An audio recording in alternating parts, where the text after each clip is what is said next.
Welcome to our channel. Today we how to backup Walmart Marketplace orders using Seller Center Export Tools. Easy tutorial step by step clearly. To begin backing up your Walmart Marketplace orders, log in to your Seller Center account.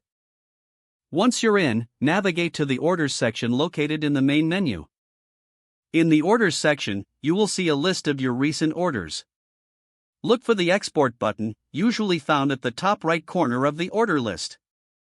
Click on the Export button to initiate the backup process.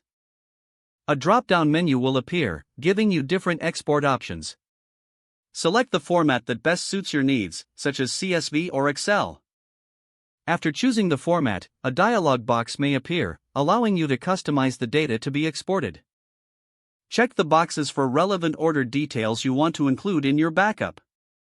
Once you've selected your options, click the Export button in the dialog box. The system will generate your export file. After a moment, a download link will become available for you. Click on the link to download the file to your computer. Locate the downloaded file in your Downloads folder. Open the file using your preferred spreadsheet application. Review the data to ensure all relevant orders have been backed up properly. If needed, save the file to a secure location for future reference. Your backup process is now complete, allowing you to manage your orders efficiently.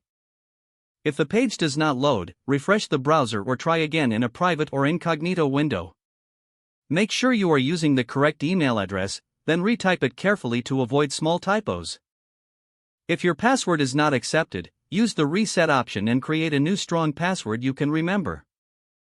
Check your spam folder for verification or security emails, then complete any requested confirmation steps.